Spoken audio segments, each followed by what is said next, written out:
E João, esse texto tem falado bastante comigo nos últimos dias, eu fiquei encucado, né? Deus encucou na minha mente esse texto, quando Nicodemos vai falar com Jesus, né? Nicodemos vai perguntar, Nicodemos via os milagres que Jesus fazia e foi ter com ele. Nicodemos era um dos principais dos fariseus, né?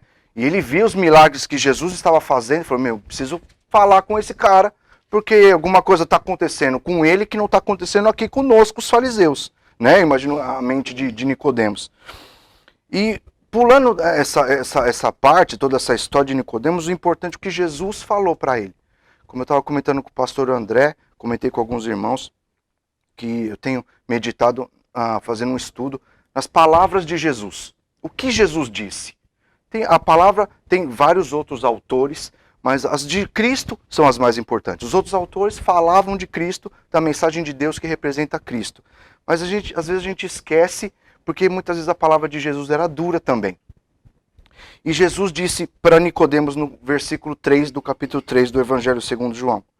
Respondeu-lhe Jesus dizendo, na verdade eu te digo, se um homem não nascer de novo, ele não pode ver o reino de Deus. Outra coisa que tem falado muito ao meu coração é a respeito do reino de Deus. Eu tenho buscado alguns pregadores falando a respeito do reino de Deus, porque esse reino terreno no qual a gente vive é falido. E não tem nada de bom para nós. E às vezes a gente busca tudo do reino terreno e esquecemos do reino celestial. E repetindo, Jesus disse para Nicodemos, na verdade eu te digo, se um homem não nascer de novo, ele não pode ver o reino de Deus. E Nicodemos falou, como assim nascer de novo? Ou como as crianças aqui pensam, acabei de nascer. Quem é o mais novo aqui? O Anthony é mais novo que a Alice? O Anthony é o mais novo aqui. Como posso nascer de novo? Acabei de nascer, estou novinho em folha. Ou já os adultos, já estou velho, vou nascer de novo, vou começar tudo de novo. Foi o que Nicodemos pensou. E Jesus falava para ele, eu não posso te revelar as coisas espirituais, você não consegue nem entender as coisas naturais. E era muito profundo.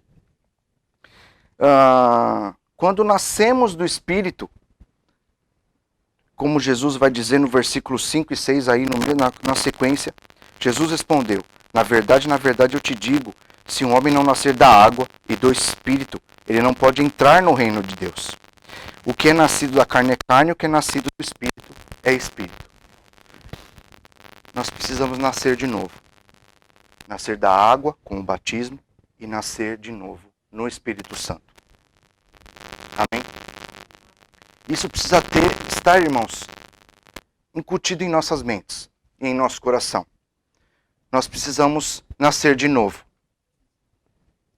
As crianças também precisam nascer de novo. Nossa natureza pecaminosa está em todos. Nas crianças, nos adultos, nos velhos. A gente não consegue se livrar disso sem Cristo. Nós precisamos nascer de novo no Espírito Santo, em Cristo.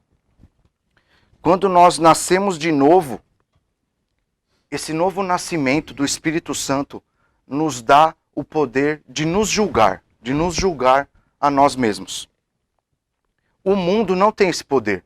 Porque quem está no mundo, ele não tem o Espírito Santo, ele não percebe o pecado. Ele não percebe a influência do pecado sobre a sua vida.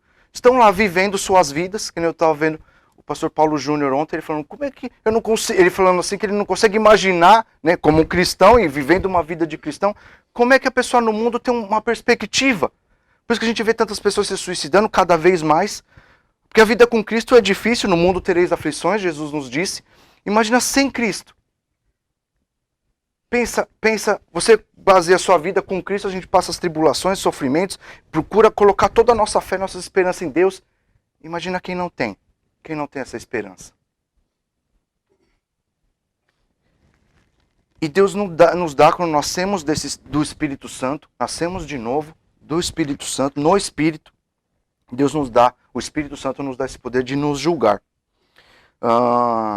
João 16:8, vocês não precisam abrir, João 16:8 vai dizer assim, e quando ele vier, o Espírito Santo, convencerá o mundo do pecado, da justiça e e do juízo. Então é o Espírito Santo que nos convence.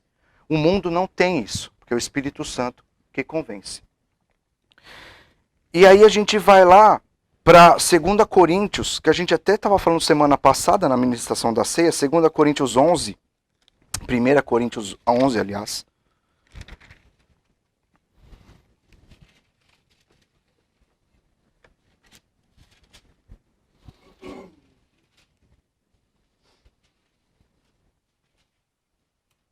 Todos acharam? Quem achou, diga amém. Quem não achou, diz misericórdia. Você é outra piadinha das antigas, né?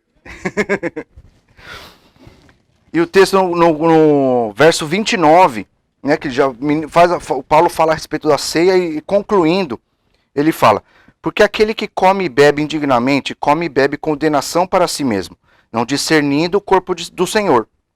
Por causa disso, muitos estão fracos e enfermos entre vós, e muitos dormem.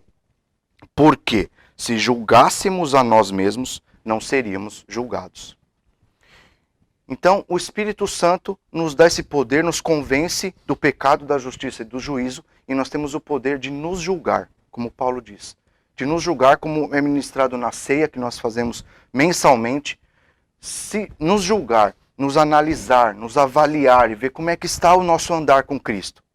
Isso é o poder que vem do Espírito Santo. Nós temos esse poder, nós podemos fazer isso, e nós devemos fazer isso. Nos julgar, né? Nos julgar para que nós não sejamos julgados e condenados por Deus. Então a gente reconhece. Quando a gente se julga, o que a gente encontra? Ah, como eu sou maravilhoso. Como eu sou nota 10, como eu sou top, como diz um pessoal por aqui. Como eu sou top, como eu sou o máximo. Tem alguns pregadores dizendo assim. Alguns pregadores estão diminuindo Deus e aumentando o homem. O homem é o máximo, é o Superman. Tem alguns até pregando vestido de Superman. E muitos têm elevado o homem, colocando o homem em primeira pessoa e Deus lá atrás. Eu não sei quem é o boneco de ventríloco, quem comanda quem, né? Mas Deus, quando nós nos julgamos, o que nós vemos?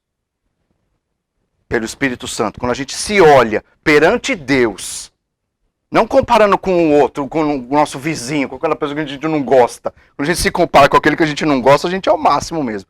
Mas quando a gente se compara com Jesus Cristo, eu até falava para o André essa semana, que tem um pregador aí que fala: quando eu olho para Jesus, eu não me vejo inferior. Esse não entendeu o Evangelho. A Bíblia dele deve ter umas páginas rasgadas, que nem a do André. Não entendeu o Evangelho. Quando a gente olha para Cristo, a gente vê quão miseráveis nós somos. Quão pequenos, quão falhos, quão pecadores. E é aí o nosso parâmetro de comparação. É aí que nós nos julgamos. Porque Deus quer que sejamos cada vez mais igual a Cristo. Essa é a nossa busca. Com a ajuda do Espírito Santo. Cada dia mais. Buscar ser parecido com Cristo. Ele morreu a nossa morte para que vivamos a sua vida. Então nós devemos viver como ele viveria. Eu sempre cito um livro que fala: em meus passos o que faria Jesus. Tem um livro, tem um filme. Quando a gente se depara com uma situação na nossa vida, a gente automaticamente, impulsivamente, uns são mais impulsivos, né? Outros menos, que nem eu, sou um pouco impulsivo só. Minha esposa está ali para não deixar eu mentir sozinho. Uns são um pouco impulsivos, outros mais. Mas no nosso impulso, né, a gente sempre vai errar. Então nós precisamos nos julgar, comparando-nos a Cristo. Amém? E quando a gente compara e vê o quão pecadores nós somos, qual é a nossa atitude seguinte? O arrependimento. Nós precisamos nos arrepender de tudo aquilo que fazemos, de quão longe estamos do Senhor, de tudo aquilo que fazemos que não está de acordo com a vontade do Senhor. Porque se somos servos de Deus, nós temos que fazer a vontade de Deus. Quando não fazemos, precisamos nos arrepender. Senhor, não é isso que o Senhor queria. E aí a gente passa lá para o Evangelho segundo Marcos. Eu sempre lembro do comentário do pastor André, que Marcos é como um filme, né? E Marcos vai direto ao assunto, ele não faz rodeio como os outros evangelistas, ele vai direto ao assunto. Lá no primeiro capítulo de Marcos, a primeira citação, né, como eu disse, eu estou fazendo um estudo a respeito das palavras de Jesus, né? E Marcos, quando cita, a primeira mensagem de Jesus que ele cita, no versículo 15 do primeiro capítulo, todos acharam? Jesus dizia: o tempo está cumprido e o reino de Deus está próximo. Arrependei-vos e crede no Evangelho. Então o próximo passo é se arrepender. O Espírito Santo nos convence do pecado, da justiça e do juízo, né? E nós devemos nos arrepender. Nos arrepender de todos os nossos pecados, de todas as nossas falhas. E crede no Evangelho. Que parte do Evangelho que a gente tem que crer?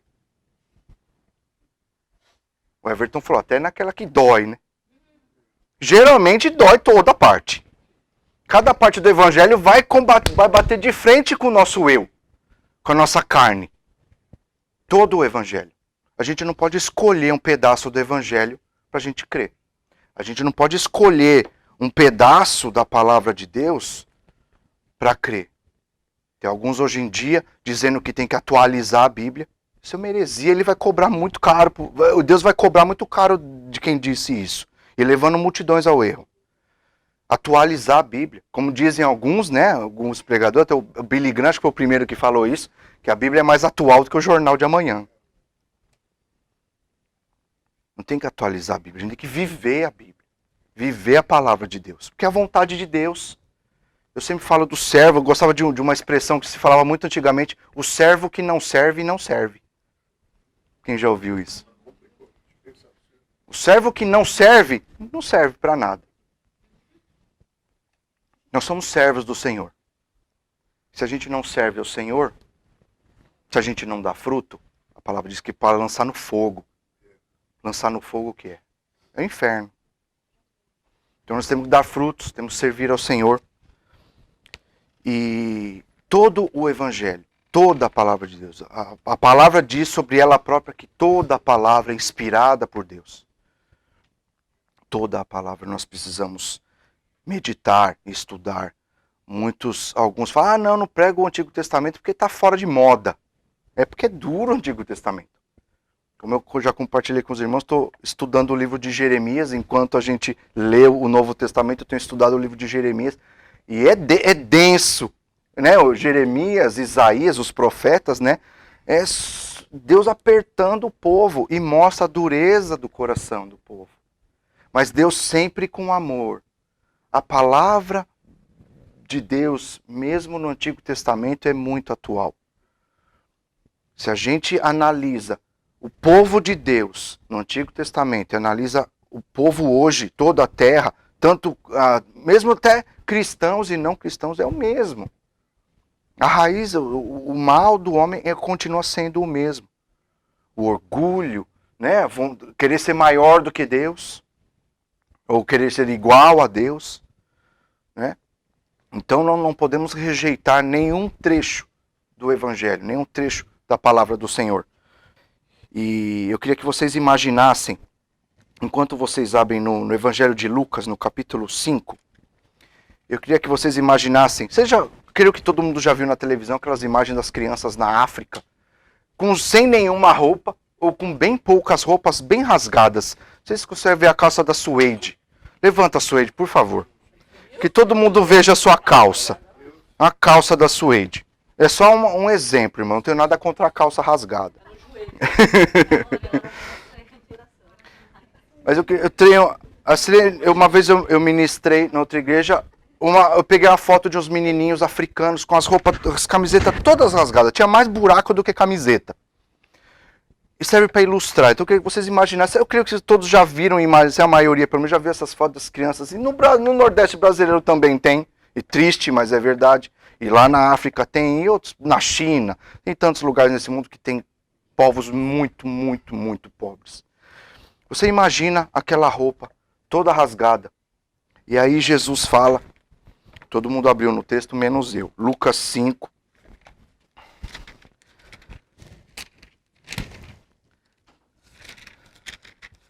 Lucas 5:36. E Jesus disse a parábola para eles. Nenhum homem põe um pedaço de roupa nova sobre a velha. Do contrário, a nova rasga a ambos. E o pedaço que foi tirado da nova não combina com a velha. Diz assim na minha versão, algumas diz não condiz, né? Não condiz com a velha.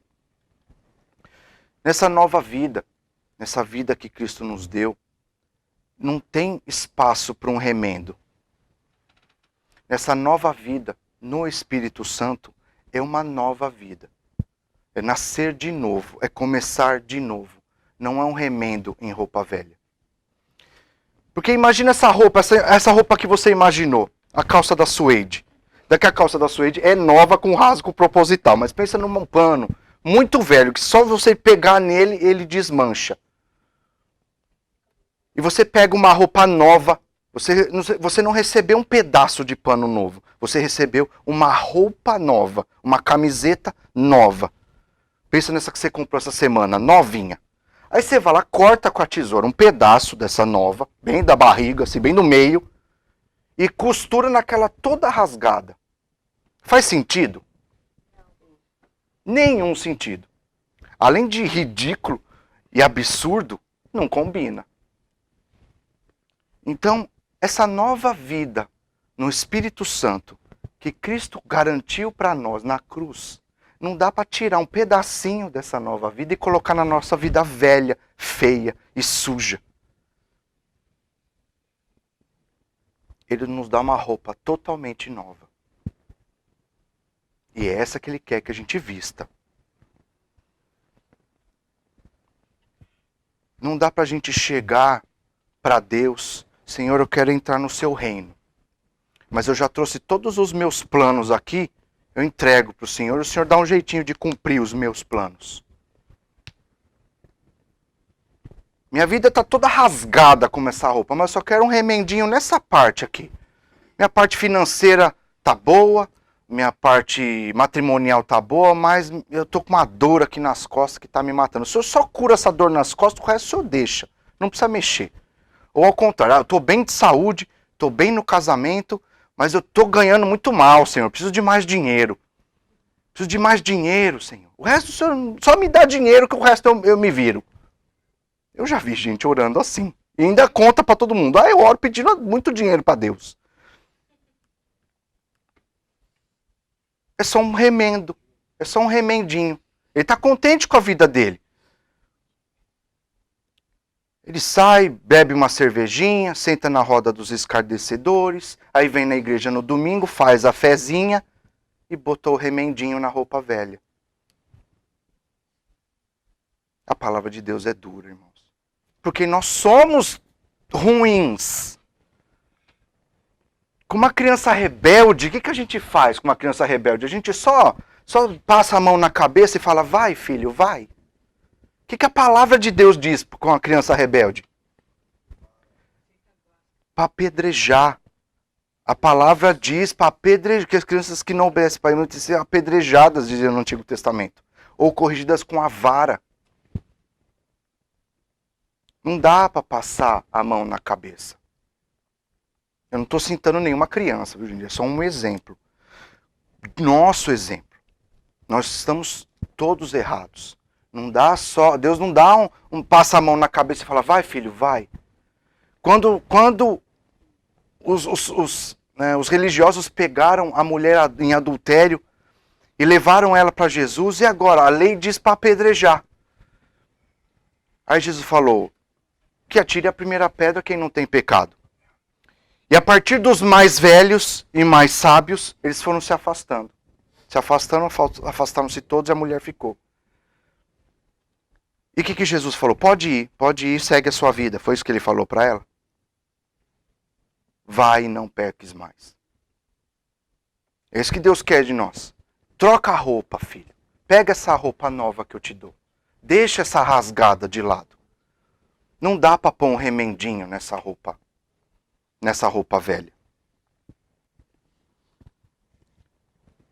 Como diz o final desse versículo, e o pedaço que foi tirado da nova não combina com a velha. Não combina. A nossa nova vida não combina com a velha. Não dá pra gente vir aqui num domingo e pegar o nosso remendinho e ir embora e levar para casa e pregar e costurar no resto velho. É uma nova vida que Cristo nos deu na cruz do Calvário, para todo aquele que nele crê. E aí, o último ponto, em Romanos 12. Abra lá em Romanos 12. E Paulo diz assim à igreja de Roma: suplico-vos, irmãos, pelas misericórdias de Deus, de apresentardes os vossos corpos em sacrifício vivo, santo e agradável a Deus, que é o vosso culto racional.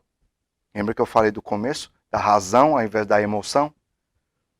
A gente precisa servir ao Senhor com a nossa razão, sabendo o que a gente está fazendo. Tem muitos que se emocionam, nada contra a emoção. Tem alguns teólogos antigos, o John Wesley, se não me engano, ele escreveu a respeito, quando teve o avivamento na Nova Inglaterra, aqui, né, onde vivemos, teve o avivamento. Então, John Wesley, ele tentava separar aqueles que estavam só se emocionando com o avivamento daqueles que estavam tendo um avivamento verdadeiro. E ele escreveu um manual, né, como, não bem um manual, mas ele escreveu um texto, né, para que o pessoal aprendesse a lidar com as emoções e separar as emoções do que realmente era do Espírito Santo, mas não negando as emoções, mas não misturando, não confundindo as duas coisas. Né? Então, no versículo 2 aí de Romanos 12, e não sede conformados com este mundo, mas sede transformados pela renovação da vossa mente, para que experimenteis qual é a boa, agradável e perfeita vontade de Deus. Esse texto dá para fazer umas 3, 4 pregações só nesse versículo.